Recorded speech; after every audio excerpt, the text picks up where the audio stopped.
আসসালামু আলাইকুম। আপনারা জানেন যে ইতিমধ্যে আমাদের পপুলার টেলিকম বিডি অ্যাপসটি আপডেট করা হয়েছে। অ্যাপসটি আপডেট হওয়ার পর অ্যাপটি লগ ইন করবেন। লগ ইন করার পর এখানে আপনার অ্যাকাউন্ট নাম্বারটি টাইপ করে নেবেন। তারপর আপনার অ্যাকাউন্টের পাসওয়ার্ডটি বসিয়ে নেবেন।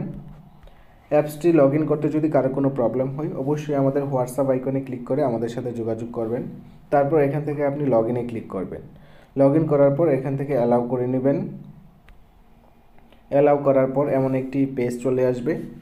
এখান থেকে প্রথমে আমরা দেখাবো কিভাবে টাকা অ্যাড করতে হয়। টাকা অ্যাড করার জন্য অ্যাড ব্যালেন্সে ক্লিক করবেন। দেন এখান থেকে মেন ব্যালেন্স অথবা ড্রাইভ ব্যালেন্স নেবেন। মেন ব্যালেন্স শুধু রিচার্জ করা যাবে, ড্রাইভ ব্যালেন্স দিয়ে অফার কেনা যাবে। আমরা মেন ব্যালেন্স নেব। তারপর এখান থেকে কনফার্ম করে দেব। কনফার্ম করে দেওয়ার পর এখানে যে কোনো মাধ্যমে আপনি টাকা অ্যাড করতে পারবেন। আমরা বিকাশের মাধ্যমে টাকা অ্যাড করব, সেজন্য বিকাশ সিলেক্ট করে নিলাম। এখানে আপনি চাইলে যত ইচ্ছা টাকা অ্যাড করতে পারবেন। আমরা এখানে 20 টাকা অ্যাড করে দেখাচ্ছি। দেন সরাসরি এখানে বিকাশ নাম্বার চলে আসবে। নাম্বারের পাশে থাকা আইকনটিতে ক্লিক করলে নাম্বারটি কপি হয়ে যাবে। তারপর আমরা সরাসরি বিকাশ অ্যাপে চলে যাব। বিকাশ অ্যাপে আসার পর এখান থেকে সেন্ড মানি করে দেব। সেন্ড মানি সফল হলে এখান থেকে ট্রানজাকশন আইডিটি কপি করে নিয়ে সরাসরি আমরা পপুলার টেলিকম বিডি অ্যাপে চলে আসব। আসার পর এখানে ট্রানজাকশন আইডিটি পেস্ট করে ভেরিফাই ক্লিক করার সাথে সাথে কিন্তু আমাদের টাকাটি অ্যাড হয়ে যাবে। আপনার লেভেল অনুযায়ী আপনার কমিশনটি অ্যাড হয়ে যাবে। ব্যালেন্স চেক করার জন্য এখানে ট্যাপ ফর ব্যালেন্সে ক্লিক করলে আপনার অ্যাকাউন্টের ব্যালেন্সটি দেখতে পারবেন। তারপর রিচার্জ করার জন্য এখান থেকে রিচার্জে ক্লিক করব। এখান থেকে আপনারা চাইলে রিচার্জ করতে পারবেন। তারপর এখান থেকে অফারে ক্লিক করে আপনারা রেগুলার অফারগুলো নিতে পারবেন। তারপর ড্রাইভে ক্লিক করে ড্রাইভ অফারগুলো কিনতে পারবেন।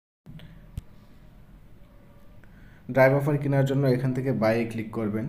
বাইয়ে ক্লিক করার পর এখানে আপনি যে নাম্বারে ড্রাইভ অফার কিনতে চাচ্ছেন সেই নাম্বারটি এখানে বসিয়ে নেবেন। নাম্বারটি বসানোর পর এখান থেকে নেক্সটে ক্লিক করবেন। নেক্সটে ক্লিক করে এখানে পিন দিয়ে দিবেন। পিন দিয়ে কনফার্ম করার সাথে সাথে কিন্তু আপনার অফারটি চলে যাবে। তারপর আপনারা এখান থেকে চাইলে অ্যাকাউন্ট হিস্ট্রি দেখতে পারবেন, আপনার অফারটি সাকসেস হয়েছে কি না সেটি দেখার জন্য হিস্ট্রিতে ক্লিক করবেন। হিস্ট্রিতে ক্লিক করার পর এখান থেকে কোন ধরনের লেনদেনের হিস্ট্রি দেখতে চাচ্ছেন সেটি ক্লিক করবেন। যদি ড্রাইভ অফার বা রিচার্জের লেনদেনের হিস্ট্রি দেখতে চান তাহলে এখানে রিচার্জে অথবা ড্রাইভ অফারে ক্লিক করবেন। তারপর অল হিস্ট্রিতে ক্লিক করবেন। তাহলে যেগুলো কমপ্লিট হয়েছে সেগুলা এখানে কমপ্লিট দেখাবে, আর যদি কোনোটা প্রসেসিংয়ে থাকে প্রসেসিং দেখাবে, ওয়েটিংয়ে থাকলে ওয়েটিং দেখাবে। দেন আপনারা ব্যাকে চলে আসবেন। ব্যাকে চলে আসার পর এখান থেকে টালি খাতাতে ক্লিক করলে টালি খাতার মাধ্যমে আপনার ব্যবসার হিসাব নিকাশ রাখতে পারবেন। কারো যদি কোনো প্রবলেম হয় অবশ্যই আমাদের হোয়াটসঅ্যাপ আইকনে ক্লিক করে আমাদের সাথে যোগাযোগ করবেন। টেলিগ্রাম আইকনে ক্লিক করে টেলিগ্রাম চ্যানেলে জয়েন হয়ে থাকবেন সকল আপডেট পেতে। নেক্সট ভিডিওতে আরও কিছু দেখাবো। পপুলার টেলিকম বিডির সাথে থাকার জন্য ধন্যবাদ।